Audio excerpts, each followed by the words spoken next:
Hello, and welcome to Informatics in the Round, the podcast designed to help everyone become a part of the dialogue about the topics of biomedical informatics, words that mean nothing to anybody unless you've actually been listening to this podcast. Not quite true, but there it is. I'm Kevin Johnson, physician and informatics chair at Vanderbilt. My Twitter handle, and I encourage you all to follow me on Twitter, is at KBJVanderbilt. So this month we feature a topic at the intersection of informatics and what's called health IT. That has to do with how do you get software that is being designed to improve processes and outcomes in an environment into that environment. It's not as simple as you may think, and we cover some of those issues. To do this, we actually have 5 guests on this episode. Dr. Rob Turer is an emergency medicine physician who is in the middle of his clinical informatics fellowship at Vanderbilt. Dr. Dara Mize is an assistant professor of medicine in the division of diabetes, endocrinology and metabolism, as well as in the department of biomedical informatics. She is an adult endocrinologist and focuses on diabetes and thyroid disease, but also is clinical director of IT at Vanderbilt, one of a few. Her work interests focus on efforts to improve the clinician experience with the EHR and to support change, which enhances clinicians' ability to provide excellent patient care. Together, the two of them have been working recently on the topic of this podcast, which is why I thought I'd get them on here together. Silas Dean is a friend and a self-described serial entrepreneur, well known to people in this region. His most recent and highly successful venture is a company called VendEngine that builds and deploys cloud-based software for the corrections industry. Bernard Salandi is a 30-year veteran of the corrections field. He's been a certified correctional health professional and a certified jail manager, among a lot of other roles. He started his career as a corrections officer for the New York City Department of Corrections. You know, working in the corrections industry is tough enough. Can you imagine doing that in New York City and what you'd see and what kind of person you'd have to be? Whew!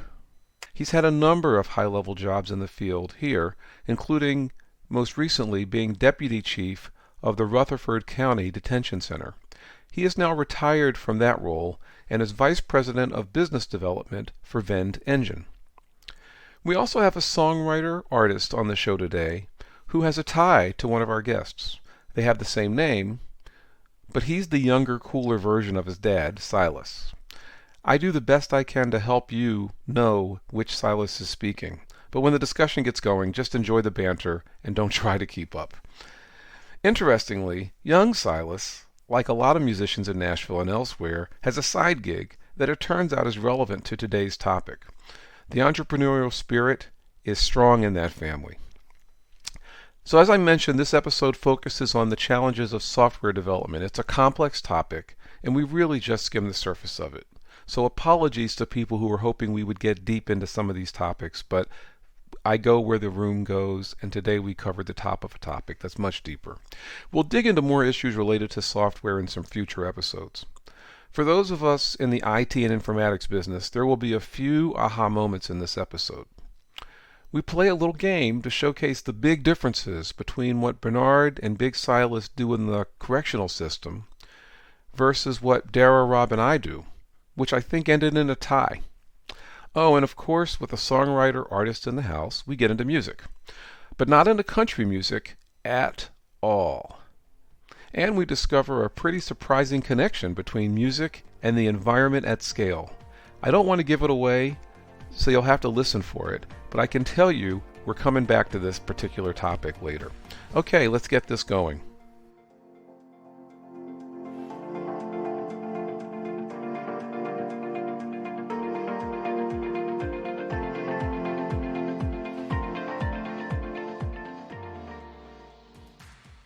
Before I forget, let me take, everybody smile so I can get a picture. Ready? Younger Silas had a chance to share with me some music. So I have his piece of music right here that I want to play for you guys.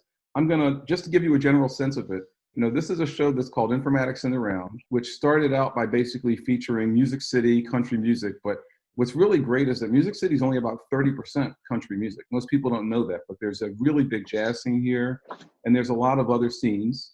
And so, younger Silas, how would you describe your scene?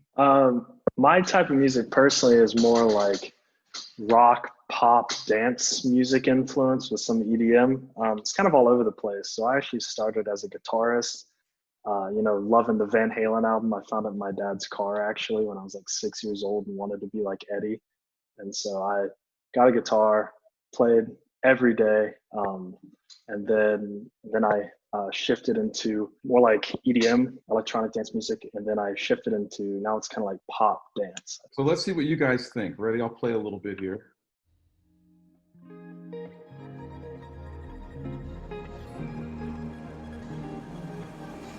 Lonely nights, we've been laying low and we're taking it slow, babe. Lonely nights, we've been staying out till the sun goes up.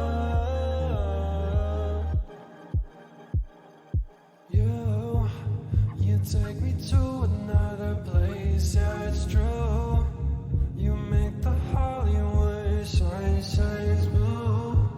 You make my heart beat faster, world turn slower.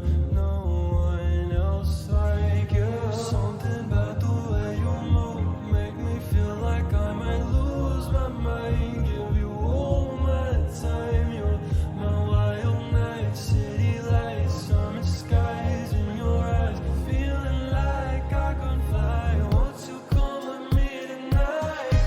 Lonely nights, we've been laying low and we're taking it slow, babe.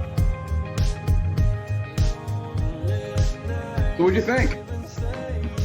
I loved it. I want to hear more of that.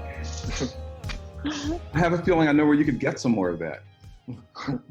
It's actually You're not gonna have out to yet. share that, Si. You're gonna have to share that, man. I want to hear more of it. When does it come out? Is that kind of style of music? That song has not come out yet. We're planning on releasing it in about 1 month. It's actually currently being mixed and mastered right now. It's very like 80s. If you continued it on, there's like a big 80s guitar solo. When we were like when we were trying to think of an idea for a song, we were like, all right, what's that idea when, the guy with the big hair turns around in the purple lights and he realizes that the nerd girl that he has known his whole life is actually the one for him. And with the big guitar solo hits right as they kiss, Yeah. sparks fly. That's kind of the idea we were going with that song. I love it. I love it. So the question is, will Hallmark pick it up and put it at the end of one of their movies? I hope so. If anybody has any connections listening to this, please let me know. That would be like the most rad song I've ever heard on a Hallmark movie ever. But I would agree. you never know. You never know. Well, good luck. It's very cool. So Silas, big sigh. I have to put you on the spot here. So every parent's nightmare is to have a kid who wants to like be into music at the age of 10 or whatever. When did this start, and how hard was it for you?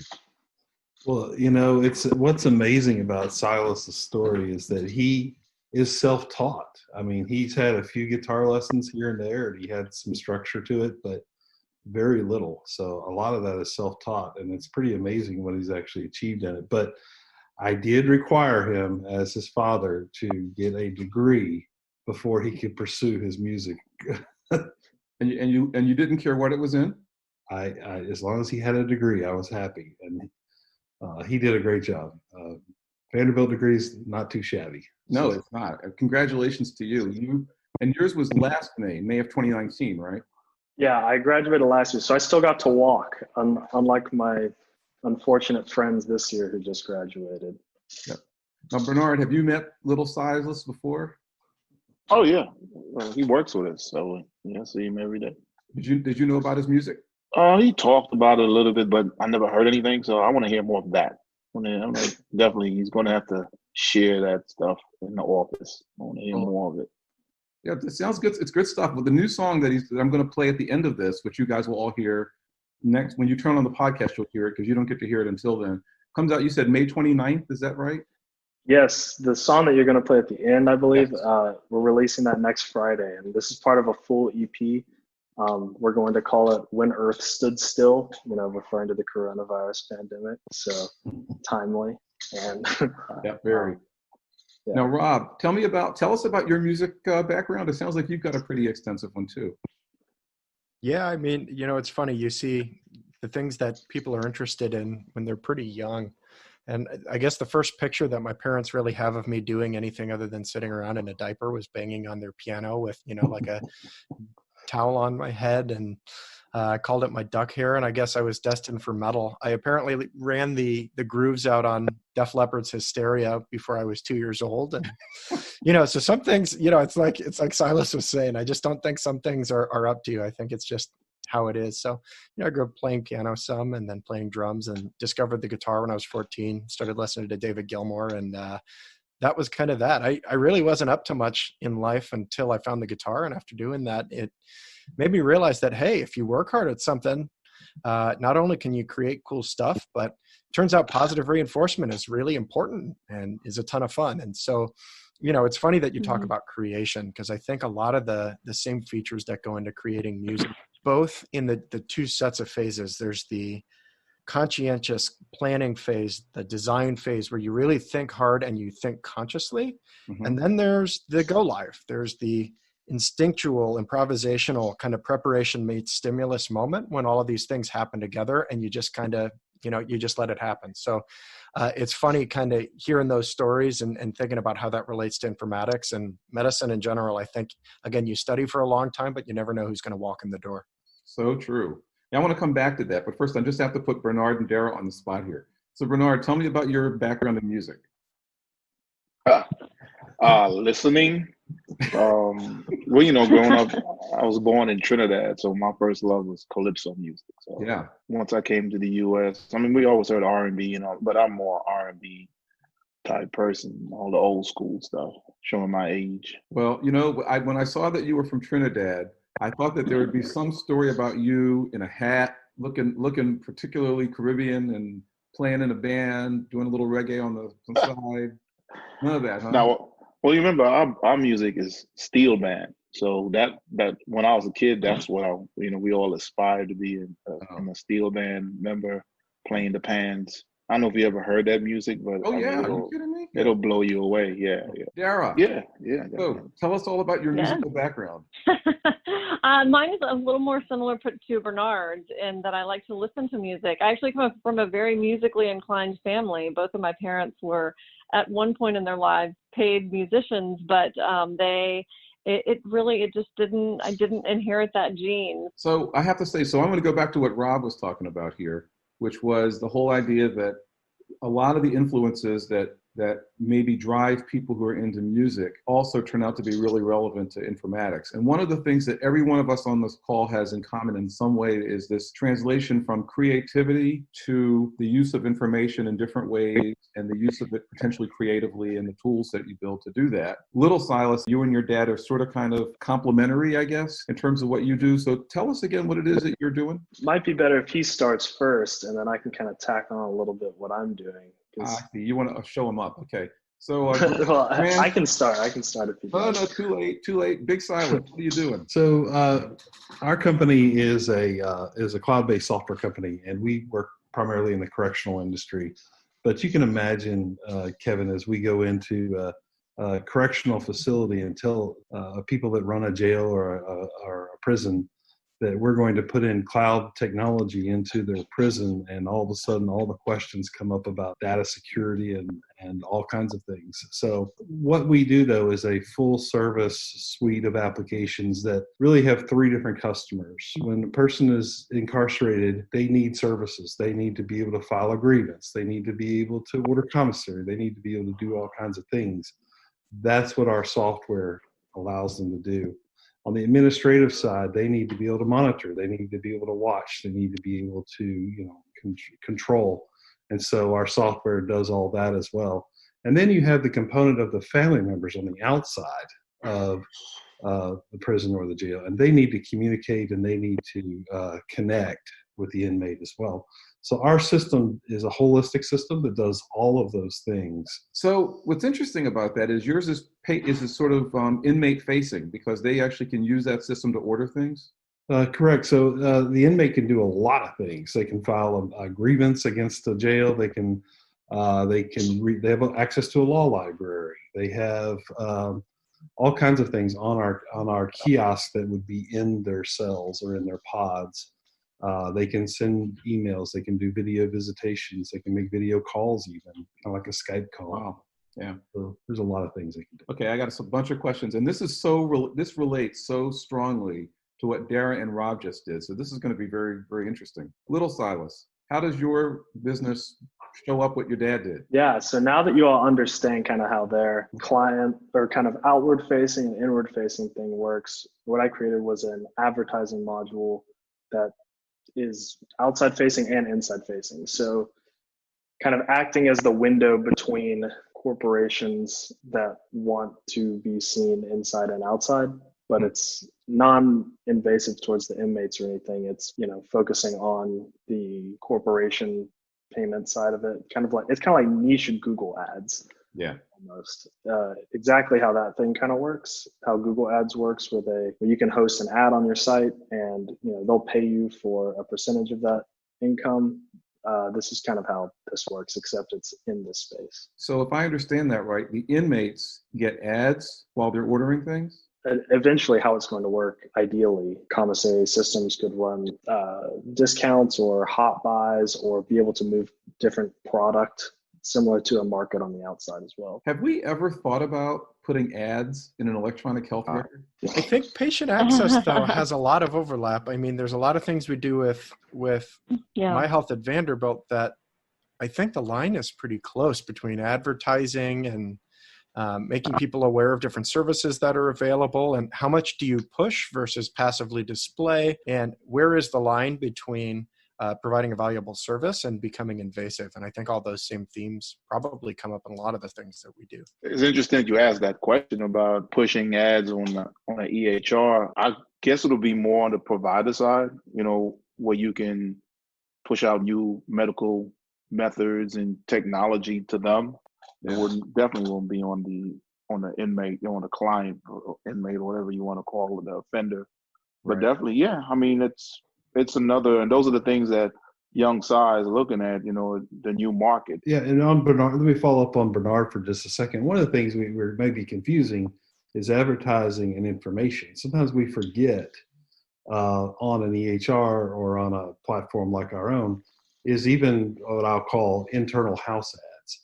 The ability to push information to an individual, a patient, or someone like that. We forget sometimes. We want them to log in. We want them to do something. But at the same time, we have an opportunity to push information to those individuals as they're using that system. And really what Silas has created is a system that allows us to put these house ads and or advertising into there so we can push information at the patient or at the individual. So I'll tell you a funny story. The president and CEO of Vanderbilt recently asked me whether there was a way that we could do the equivalent activity in My Health at Vanderbilt. Mm-hmm. So you are absolutely right, Rob, that this is something that's come up, and we had never thought about it. It had never once crossed our minds. The idea was essentially this. We believe that precision medicine, the whole idea that your genome, your genetics should be used to help you to get the right medications, or that there may be something about your particular location in the country, your geolocation in the state, that would determine something that we might want to tell you, like there's a measles outbreak in your area. It would be great if you would get your booster. And he asked, well, can't we do that through My Health? Can't we send these targeted messages? And the answer is, we can. It's actually a part of the structure.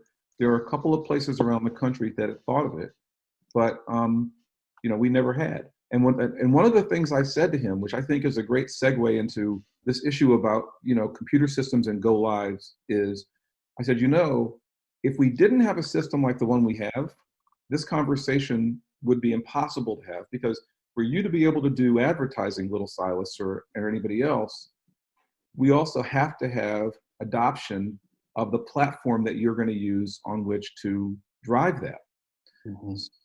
Now, Dara and Rob have just been through the ringer.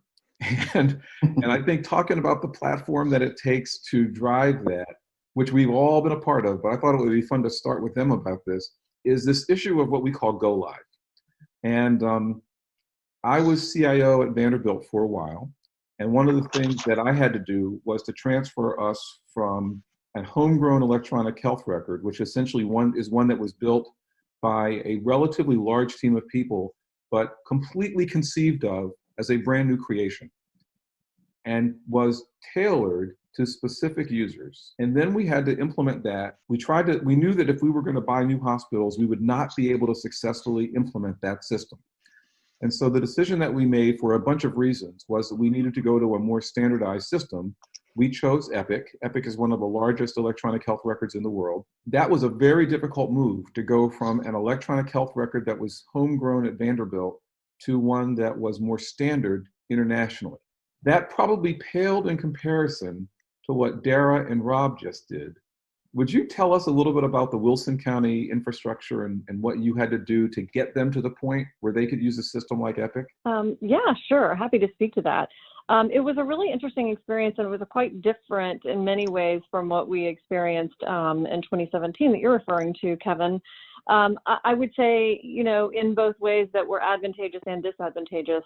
So I think, on our downtown campus, when in 2017, we had a fairly broad adoption of electronic workflows, and many of our users interacted with, the electronic system. We had a few holdouts, understandably. And I think the difference is, that was kind of one of the key differences when we had this recent implementation, is there were still quite a few paper processes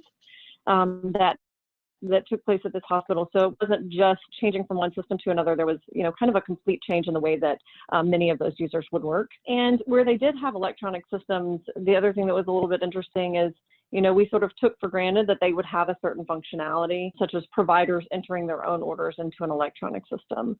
But, we said, do you have provider order entry? Yes, we do. But it turned out that kind of as you got into the details a little bit more, you would find out that they do have that, but it's, the provider puts the order in a system, in a computer, and it prints out on a piece of paper. So it wasn't quite the same thing as what we thought in our minds when we thought we were making that transition. Interestingly enough, that made it probably harder in some ways for them to adopt because the paper processes that they were used to were quite efficient for them as they were used to them.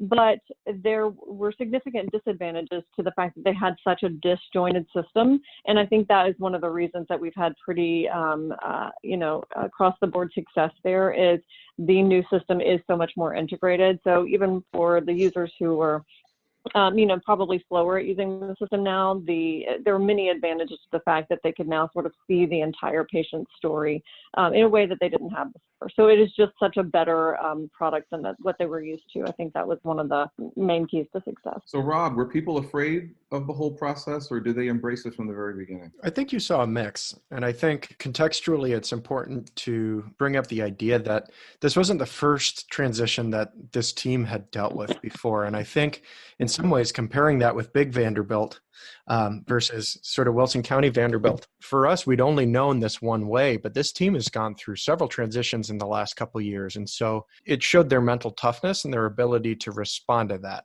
I still think like with any other situation involving change, it was painful. It's always painful. But there were enough benefits. And I think the initial apprehension very quickly gave way to excitement after people saw the number of resources that were being put towards the project. And once they realized that perhaps unlike the transitions in the past, we actually were seeking their input. And more importantly, their input was the foundation of everything we were doing. So I think those factors and the time spent doing that made a big impact on the fact that those teams felt like they were listened to, felt like they were part of the team. And so once that happened after the first couple months, I didn't feel like the buy-in side of things was much of a challenge. Wow. So Bernard and Silas, I can imagine that if I were in a corrections facility with all of the issues you have going on there, that the whole idea of transitioning from anything to anything would have been a major issue. Talk about that. What's it like for you guys to get into a system and say, I've got all these great ideas, but it's going to require all this time and all this new energy? It does take a lot of planning and conversations and at the end of the day, relationships. So, prior to me coming on board with Vintage and being on the client side of it, I had to learn that not just the administrators, but also the IT department, the staff, the inmates, even the county legislature, everybody had to buy into transforming into, new technology. So it's been a great curve to see where corrections is going, for the future. A lot of people in law enforcement and corrections are, it's the old guard.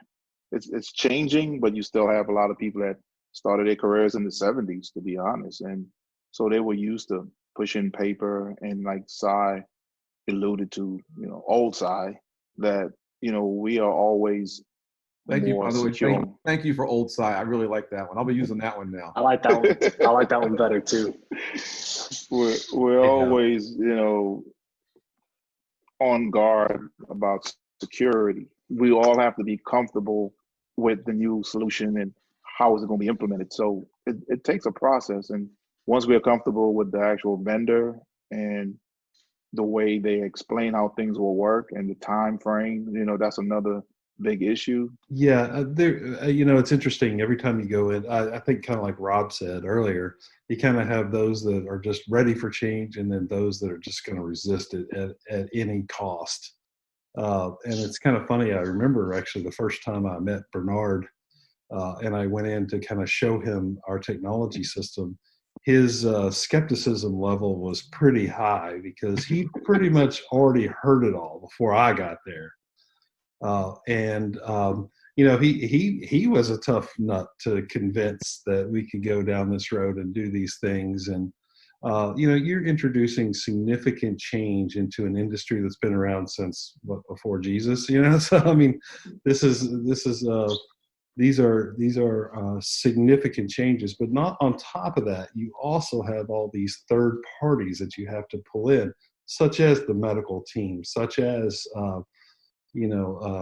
other people that interact with the facility. So, I've run into, we did an install down in Morgan County, Alabama, not long ago. And I remember probably the biggest resistance we got was from the medical staff, because they already had their processes, and all of a sudden we're introducing this new thing to them, and they didn't want that change. Well, there's a consistent finding that we find. Yeah. It's always the medical staff. But we were able to overcome those. And, it takes a lot of training. And like Bernard said, it's relationship building, and it's those things. It's a trust factor, especially when you're dealing with something as kind of old school as corrections would be. So Dara, this is nothing like what you went through, was it?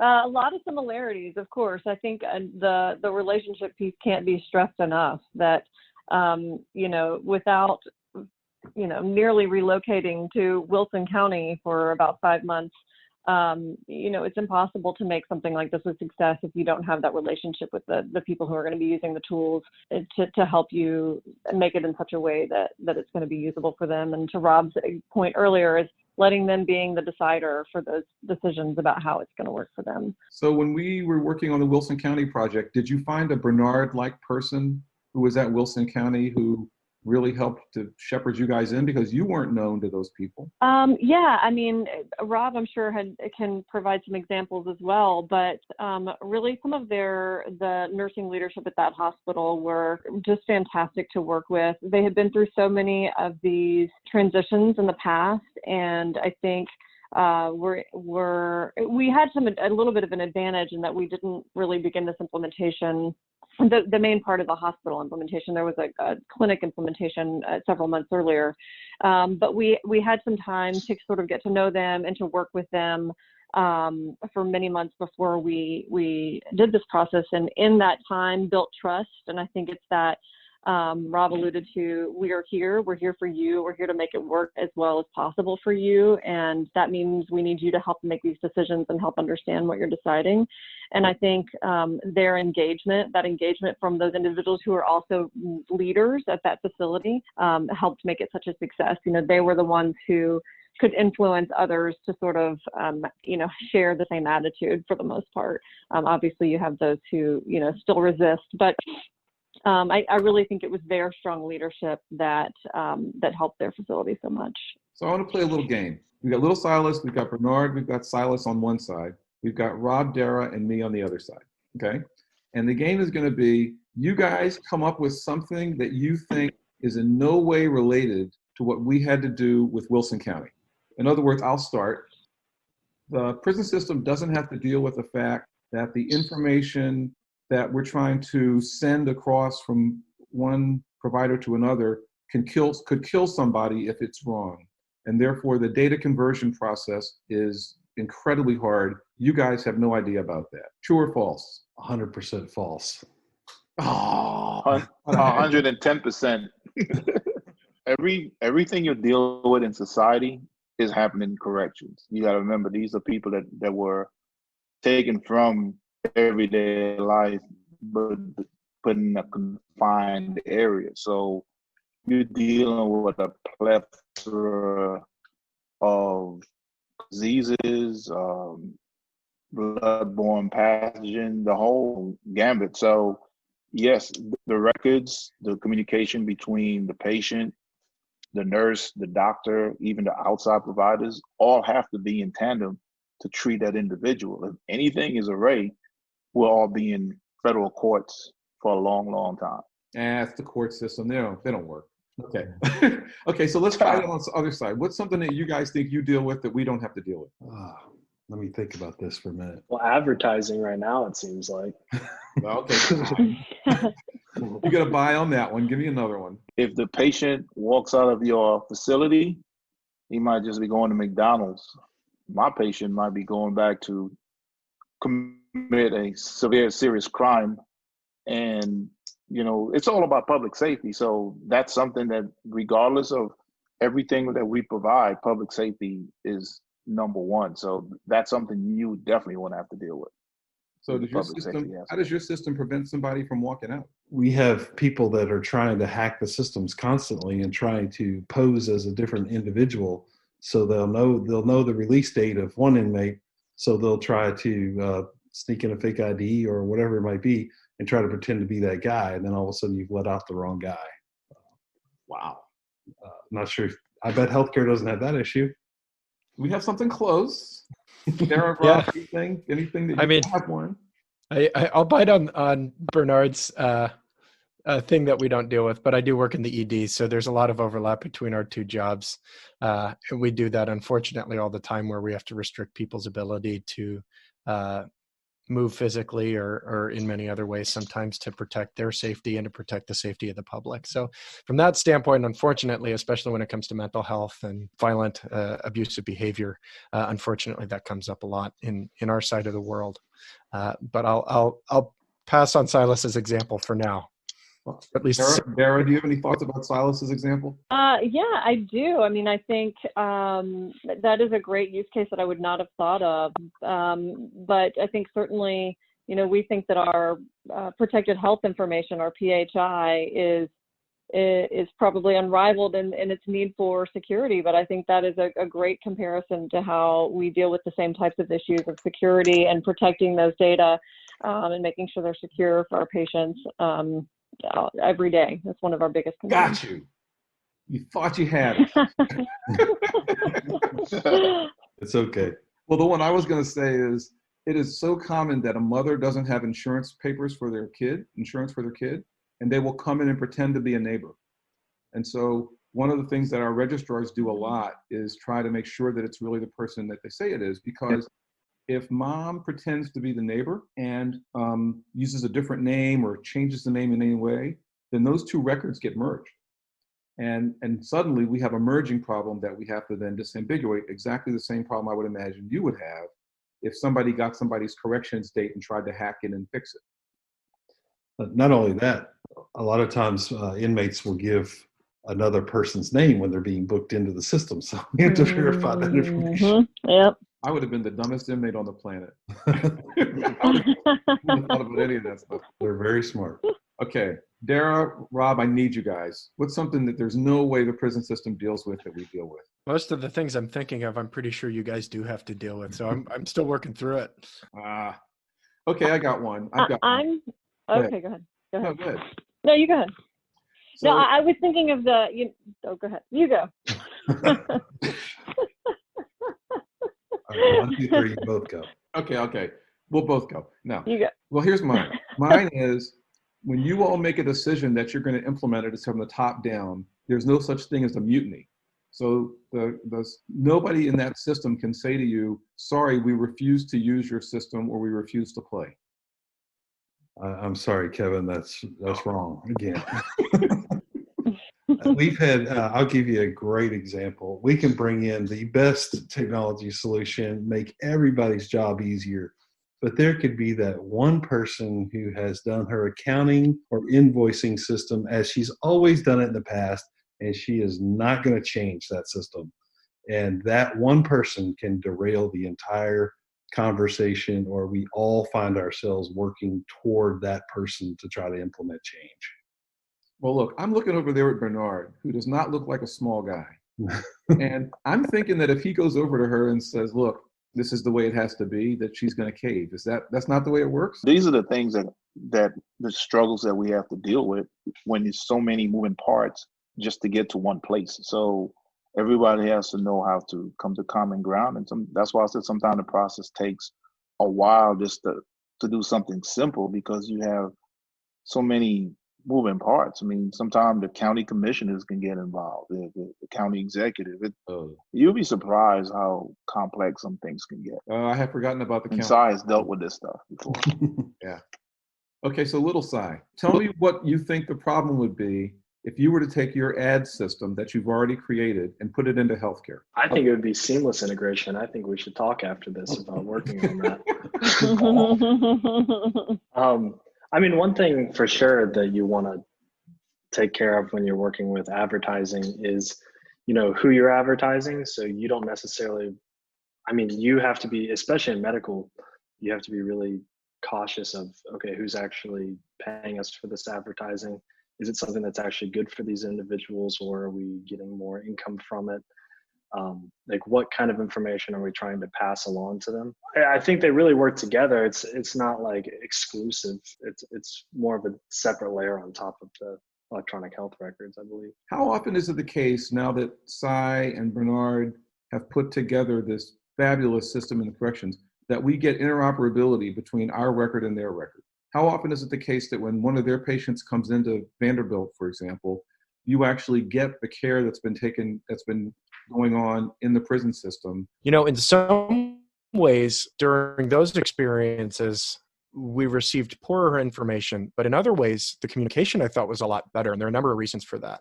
While our systems were almost never interoperable, unlike communications with your average person sitting at home, you always know who is responsible for that patient. You always know who you call to help make a disposition decision for that patient. You always have somebody to convey the message that's at least more or less reliable with the officers or the guards who accompany the patient. And you have, honestly, for better or worse, and there are definitely, it's an entangled thing to deal with, you have less complexity to the decisions because it really usually isn't as up to the patient as it would be in an ordinary scenario. Certainly there is a point where, you're violating somebody physically, where that's, you just ethically would never do that. But that's usually not the case. It's more of somebody might otherwise go home.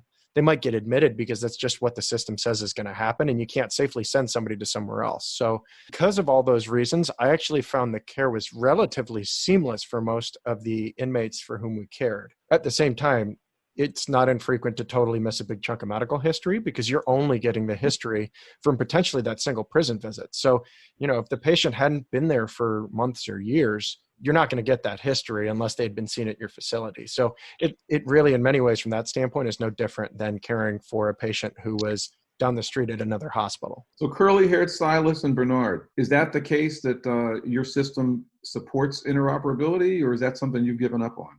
I love the fact that I had multiple names, first of all, Kevin, so thank you. But I will say this. The topic being Wilson County integration go live. We actually do the system in Wilson County for the county jail. And I can't recall a single time that our system was asked to provide information about an individual. Now, that doesn't mean a guard didn't go and look and provide information, maybe verbally, but in terms of electronic communication of information, I don't recall ever being asked. The inmate has the ability in our system to go in and request things, request medical care, request things. And typically in those scenarios, he or she is entering information. I don't know that information's ever, to my knowledge at least, been conveyed to the facility. Is that a good thing though? I mean, Bernard, you and I talked a little bit about it. You said that one of the challenges was that the inmate gets partnered with a corrections officer who knows a lot of that history, but that corrections officer is then taken out of the line and everything else while the inmate's in the emergency room. Would it be better to not have to have that reliance and to have the systems talk back and forth? Oh, definitely. I mean, that's where everyone should be heading to at some point, where EHRs can communicate. But what they do now is just email the files. Something kind of similar to what we do with inmate mail, but they'll scan the record and send that digitally to the hospital or whatever office that individual is going to. The officer's still going to be there as an escort, but at least the records would be directly in the hands of the provider on the outside of the facility.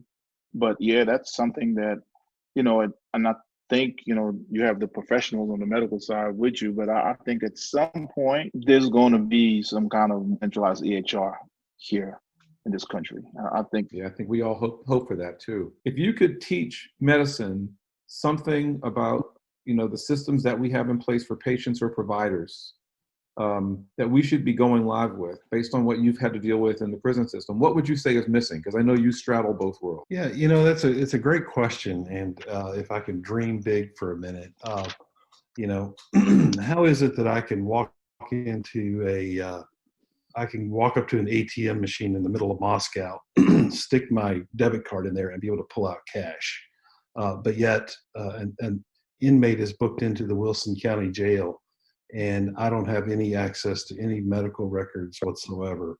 Sheriff Darren Hall in Davidson County said to me one time, he said, there's a guy that shows up in Davidson County. He shows up at the airport and he's completely naked. And we have to go and arrest that guy and we put him in the jail.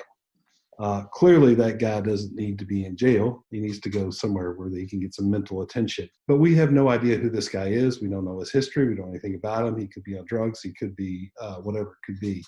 I think the law enforcement officials really work at a real disadvantage when they don't have any information. So if I could dream big for a minute, it would be great if we could carry that information around with us so they would have that access. It would just help in so many ways. So are you saying we need to tattoo all of ourselves so that we have our medical record number on our skin? Or good question. I that's for you guys to figure out how to do it. I'm just dreaming. Well, the police systems, don't they have facial recognition? I mean, don't they take a picture and then send it through and figure out who the person is if they've ever had a record? So they typically have a record of a photo or something like that, but introducing the level of facial recognition or facial detection technologies, that's a whole nother level. And I'm not aware of us having something quite like that, but Epic does have, our system does have the ability to allow patients to sort of give individuals who are not users of our system sort of a glimpse into their medical record. So they have created some functionality like that, to your point of needing to be able to access it more easily. But I guess the challenge with the patient who has a mental health disorder is going to be that at the time that they are probably relapsing, the last thing they're going to remember is how to get us into their portal.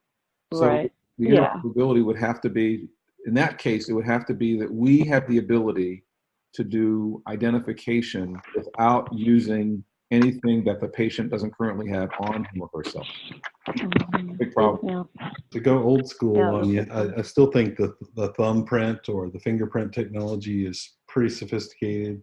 facial recognition is getting better for sure. The key is what database are you tying that into, so that somebody can have access to that, but yet also protect that individual's privacy rights and all those kinds of things. How much does it cost you, Si, to go live? That's a very broad question. It really depends on kind of what Bernard touched on, and Rob both. What resistance are we going to get as we go in? Those kinds of things. But typically, a go live situation would cost us anywhere from $5 to $10 to $15 to $20,000, just depending on the size and the scope of where we're going. But that's just for the training and such, the hardware and the infrastructure, all those things. You're looking at about $50,000. And that's for how many person in prison? That would be for maybe a facility that has maybe 200 to 300 inmates in it. Okay, I thought it would be about that size. Dara and Rob, do you have any sense of what we spend on training for our? How many beds is Wilson County? About the same, right? Well, yeah, it's around 200. It's a little less, I think, but around 200. How much did we spend on training? Do you know? Oh, I don't know the cost of training. I know the overall cost would be much higher than that. Do you have a sense of what the number was? I don't know I don't know the actual number for Wilson County. Well, I'm going to take What is it? I don't know it, but I have a sense of this. We didn't get any consultants in. Did we have consultants? No, not really. No, only our project management. Did we hire anybody? Well, we did hire a few training. I think we hired a few training consultants who were temporary, and how long mostly it was our team. How long was the entire training process? When did we start thinking about the materials to the time we went live? That was probably, in April. 4 or 5 months. Is that about how long it takes you guys, Silas? It depends. I've done go lives as quick as 2 weeks, and I've done some as long as 6 months. It just it varies, and again, it goes back to that point of how much resistance do you get. Now we are operating in a different world because it's kind of a top-down world we're coming into. So it's pretty much like this is the way it's going to be, and you really don't have a choice, right? So you get resistance from some administrative folks, et cetera, but generally the inmates themselves and the families, they don't have a choice. So, they don't really get a vote on that. So, well, I'll tell you what, it sounds like we're even more similar than we thought, because certainly Vanderbilt, the big Vanderbilt mothership made the decision for Wilson County that they were going to go live with Epic. That was not a conversation they got to participate in, more than just how do we make this work for us. Sounds like our costs were comparable. If we didn't hire anybody and we took about 6 months, we probably spent about somewhere between $50,000 and $100,000. Yeah. There were lots of other costs related to interfaces, but just in terms of training, that's about right. For the go live we had at Vanderbilt, I have to be careful how I use the numbers here. Anybody want to guess how much we spent on at least training at Vanderbilt? I'm sure it's. Wait, what do you mean by the cost of training? What does that include? In this case, the cost of training was, to make it simple, developing training materials and having people available both for teaching people before they went live and supporting people after we went live, I'll say for the first month. Let's say 25 million. I watched the video and I saw an army of people. So it looked like it took a complete mobilization force to make that happen, Kevin. So I'm going to guess Rob's probably not far off, but I might do the old prices right and go a little bit lower and come in at like 10 million. Okay, Bernard, what do you think it cost us to train roughly 20,000 providers to use roughly 4 systems at Vanderbilt?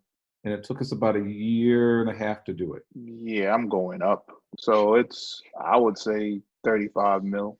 You were almost right. Okay, wow. Young Silas, Mr. Tech Guy. You can call me Good Hair Silas. You called him Good Hair Silas.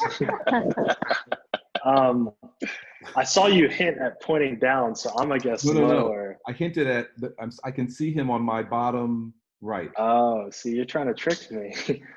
I am going to guess $21 million to box him in even farther. Yeah. Slightly higher. Any other guess? Dara, did you guess anything?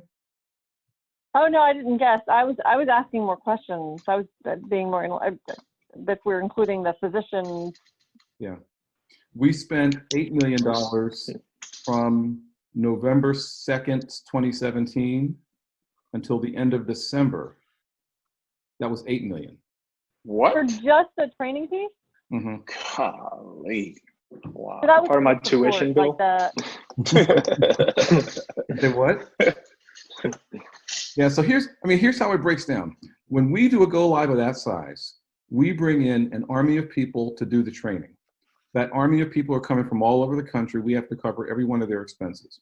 We have to build all these materials from scratch because most of these vendors give you a version of the system, but we change that version. So we can't use the things they give us. We have to modify all of them. The whole process of training nurses, registrars, obviously the physicians, and then many other people who are in our revenue cycle, which is how we make money, took us about a year. Plus our access center was actually very difficult to train. And many of those people had very specific training materials for each group. Dara was involved with that, some of that, because we made a shortened version of what we typically train providers. From the moment, so all those costs that I'm talking about were getting that group of people who all have to be trained to learn a brand new system because they've never seen this version of Epic either. And in fact, if you had talked to them, many people said, you guys changed this in a way I don't know how to use it. And so we were training them, we were training the trainers for probably 6 months before we actually were able to go live. And actually a bunch of challenges happened there, which is typical, which is the more we used the system, the more we found out the things that we built actually didn't work the way we wanted it to. So we had to train them, and then we built materials, and then we found out that that was wrong. So then we built new materials and retrained them. And then every single day that we were live, we were busy fixing things. And every fix had a whole new set of materials that we had to train. So all of that infrastructure costs a lot. And the reason I happen to know the one number, the 8 million, is that for our go live, we had a very interesting thing happen, which was there were more than one go live at the same time around the country. And saying this in a way that doesn't get me into trouble, what happened was the company that we had help us with that had to bring in an army of people, and they don't get to know where those people are coming from. And furthermore, the issue that we were talking about hacking into the system and changing identities, there are people who said that they were an expert in, let's just say, the oncology module or an expert in the emergency room module. They'd never seen it before in their life. They were relatives of people who had seen it. And so we had this whole group of people who came into Vanderbilt and actually didn't know a thing about how to train. But luckily we had a test that we gave them all, and they started failing the test in droves the day before we went live. So we had to fire all of those people. And then I got to see all of that budget and see what we had spent. And then I got a new group of people that I could get to charge exactly what we still had left. Because it turns out we had missed the window where most people are super vulnerable right at go live. Because we had missed that window, we actually didn't need as many people, but we needed way better people.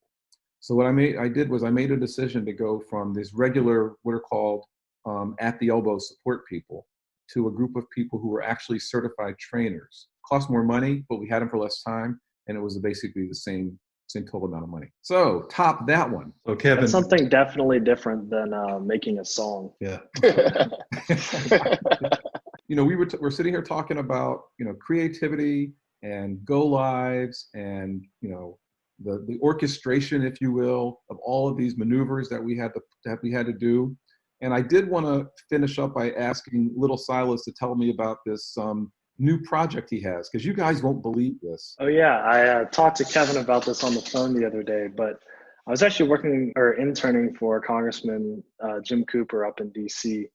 And, I was looking at a map of DC and was like, oh, this is set up like a grid, right? So it could kind of be read like a sheet of music almost, left to right. Obviously got some flack from some other interns working up there with me. So I decided to prove them wrong and made this big piece. I found points that I thought were interesting, such as like Smithsonian or parks or things that represented the city or embassies, and physically wrote out a diatonic scale based on these parts, and then composed my own symphony behind that, as a conversation between mathematics and human emotion. And it's actually evolved a lot now, where I've now developed an algorithm to take an image and convert it to grayscale, break it down to the individual pixel, and based on the color intensity of an image and the individual pixel, categorize it in a diatonic scale. So I'm working on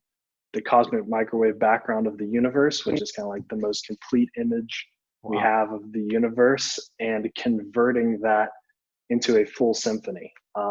And so I am actually about halfway done with the composition as we speak. Hopefully it'll be done by the time everyone hears this podcast. It kind of actually weds a lot with the informatics that I've heard from some of the previous podcasts that you've had, Kevin. It is really interesting, and the conversation that we had earlier was interesting over the phone. Well, I have this great idea. Dara and Rob, how long was the project plan that you had for Wilson County? Like, if you could have, was it Microsoft project or SharePoint, or where'd you put it? Every team kind of used their own thing, but yeah, that was probably one of our lessons learned. A lot of OneNote. Well, good hair, Silas. I think one of the projects you should do is we should give you the project plans from Wilson County, and you can, you can algorithmically compose a piece of Go Live music. Wow, that sounds like something people would be interested in hearing. I think it's a great idea and something that I'll consider on the next iteration. Well, I'm gonna take on the task of getting you the project plans so that you can see them, because I bet you that if you take all these different parts that Dara was talking about and all these different project plans, they will have a structure that could actually be another little symphony. And if you do that, I will promise you that we will get you back on the podcast to talk about the use of informatics, technology, AI to create music. All right, well, thank you. I'll definitely keep that in mind so I can get back on here and talk about it.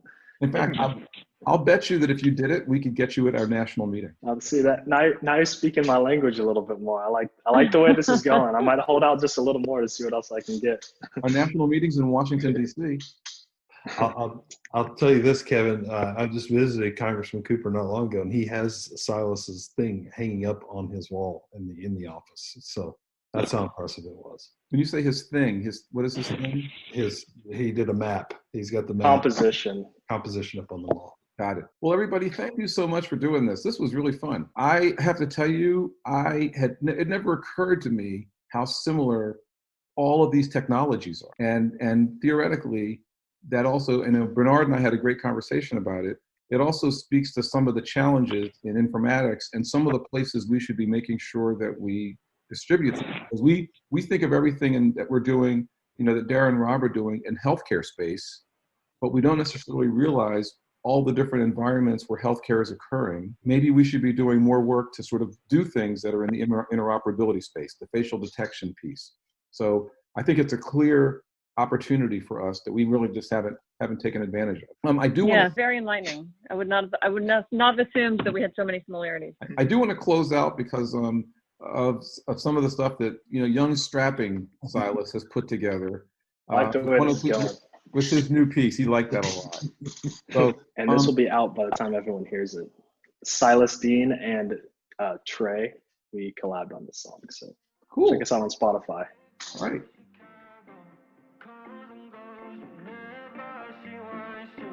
You never know, she coming home, she's on the run. No one knows she running from, she's always gone. Coast to coast, LA to Chicago.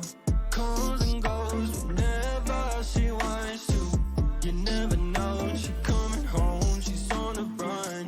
No one knows she running from, she's always gone. Met her at a backyard party by the bar, talked for a couple hours and we really hit it off. Bartender, can we get another shot of Patron? Yes, please, with the whiskey on the rocks. Hey, everybody looking our way. Might tell the waitress that it's your birthday. Even though it's not, we still get a piece of cake. At the wrong way, new city next day. And you looking dangerous in that red dress. The smile is contagious and I think I'm getting sick. Don't wanna leave me, baby. We're taking it slow as we ride from coast to coast, LA to Chicago. Comes and goes whenever she wants to. You never know, she coming home, she's on the run. No one knows she running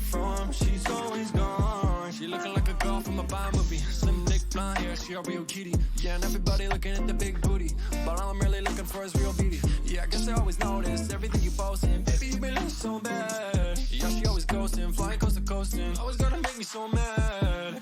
We sipping on soda, mix it in with the vodka. Sit back, relax, first glass like a diva. Ain't nobody sweeter. I do anything I can just to please my baby. Coast to coast, LA to Chicago. Comes and goes whenever she wants to. You never know, she coming home, she's on the run. And no one knows she runs.